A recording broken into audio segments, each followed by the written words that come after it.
haddaba qaybtaa intaa aydaynu ku hakino weli waxaa noo soo socdaa qayb kale oo muhiima oo ku saabsan cirbixiyeen u dhashay wadanka Ruushka oo markii ugu horeysay soo bandhigay sawirro sida la sheegay muddo dunida laga qarinayay oo ku saabsan marka ay dayax gamceedyadu cirka aadaan sawirrada ugu horeeya ee ay dhulka ka arki karaan oo la sheegay inay noqotay kabcada iyo masjidka nabiga عليه الصلاة والسلام ومغالوينك مكة المكرمة iyo مدينة المنورة sheeko cajiib oo arinta ku saabsan ayaan idin soo gudbin doonaa si aanu ku yarahkano qadar dhextaal iyo xayisiisa waa isku soo noqon doonaa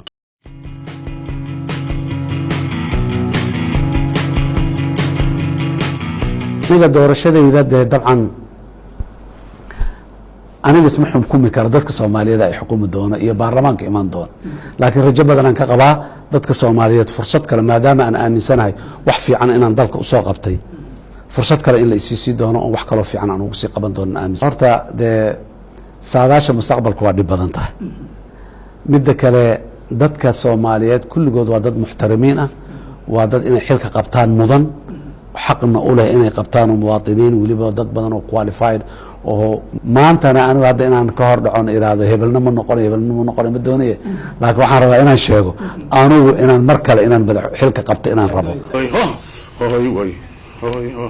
hoy kuwii meeshaan dhigay haddaysan mutacayin wilina madaxnimo ramaan masiyo goodina cun kuwii meeshaan dhigay haddaysan mutacayin wilina madaxnimo ramaan masiyo goodina cun ismiga Soomaaliyeed masuulaan dooranaa waana laga lahayn ismiga Soomaaliyeed wariyaa madaxii xur yahay waana laga lahayn ma jiriyo iminka muuma muuqdo ma hayno nin fiican oo ma qabno ma jiriyo iminka muuma muuqdo ma hayno nin fiican oo ma qabno hoy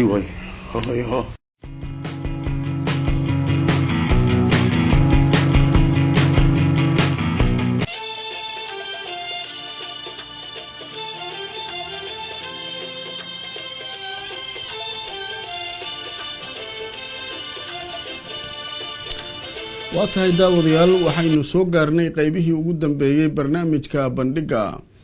haddaba qodobka ugu dambeeya ee barnaamijkan aynu si weyn ugu faahfaahin doono waxay tahay muddadii ugu dambeysay waxaa soo badanayay hadalhaynta ku saabsan markii cirbixiyeenada u dhashay wadamada Ruushka iyo kuwa Mareykankaba ay tageen hawada sare waxyaabihii mucjisada ahaa ay arkeen inay kamid ahayd dhulka marka ay isku dayaan inay dib u soo eegaan oo ay qalabkooda ku eegaan meelaha kaliya ee ifaya adduunka oo dhan marka ay fiiriyaan ayaa waxaa la sheegay inay noqdeen laba buqcadood markii baaritaan ay sameeyeen khariidada dib ay u raaceen labada buqcadood ee ifaya oo dhulka oo dhan ka ifaya habeenkii inay noqdeen meesha ay ku yaalaan masjidka Nabi Muhammad alayhi salatu wasalaam magaalada Madiina al-Munawwara iyo masjidul Haram ee Kacbada waxaana taasi ay dhalisay in markaa ay dib isugu noqdaan khubarada oo markaa ay dib u eegaan sawirradaas ayna ka wada hadlaan in dunida loo gudbin karo iyo inaan loo gudbin karin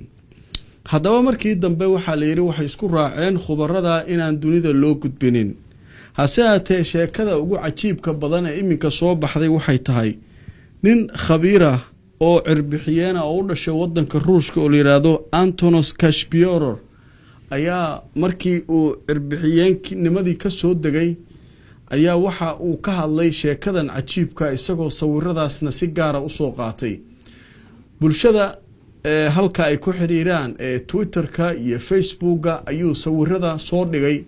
isagoo muujinaya in wax badan oo la qarinayay uu doonayo inuu isagu ifiyo waxaana uu ninka go'aansaday u dhashay wadanka Ruushka cirbixiyeenka inuu dib u fahmo diinta Islaamka sababta ay arintani u dhacdayna uu bal kitaabka Quraanka iyo sunnada nabiga uu baaro cirbixiyeenkan ayaa markii uu dhulka ku soo laabtay go'aamada ugu horeeyay uu qaatay waxay ahayd sawirada bal inuu dunida ku shaaciyo si markaa dadka muslimka iyo kuwa aan muslimka ahayn ay u arkaan waxa ka jira xaqiiqda sare marka dhulka la soo eego waxaana ninkan uu sheegay inuu marka hore doonayo inuu fahmo diinta islaamka kadibna uu isagu go'aan ka gaari doono inuu diinta ku biirayo iyo inaanu ku biirayn laakiin uu sheegay xogta uu soo helay ama uu arkay inay tahay mid isagu aan ahayn inuu qariyo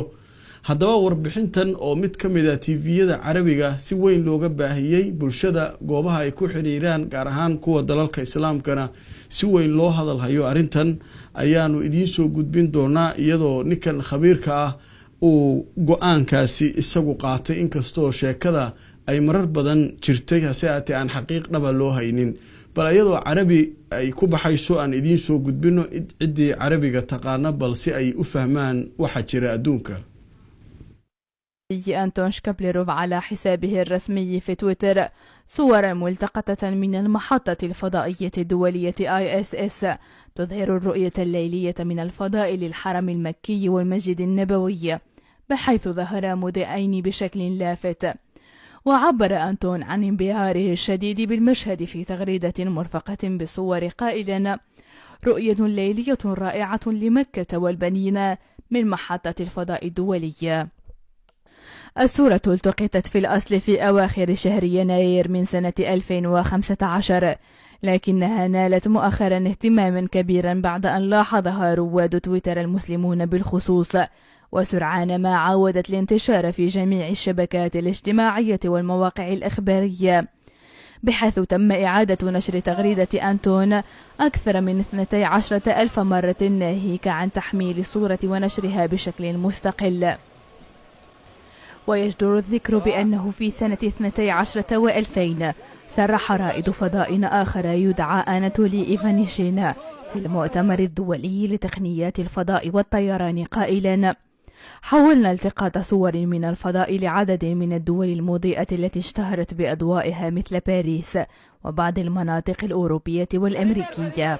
وتلك الصور لم تكن واضحة عند التقاطها. وعندما قمنا بتوجيه عدساتنا صوب منطقة الجزيرة العربية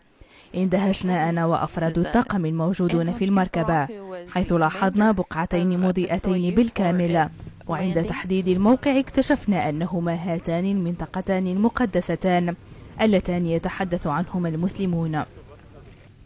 نشر رائد الفضاء واتهاي داوديال هدبا sheekadaas waxay ahayd mid cajiib ah oo aanu idinkaga soo gudbinay macluumaadka ay aruuriyeen saynisyahanada iyo cirbixiyeenada caalamka gaar ahaan kuwa u dhashay wadanka Ruushka sida uu ku soo bandhigay caalamkana uu soo gudbiyay cirbixiyeenka la yiraahdo Antonis Kashpirov oo sheegay adduunyada marka cirka kor loo aado iyadu dhan inay wada mugdi tahay habeenkii marka laga reebo laba buqcadood markii la baarayna ay noqdeen masjidka Nabi Maxamed calayhi salaatu wasalaam magaalada Madiina al-Munawwara iyo masjidka xaramka ee Kacbadu ay ku taal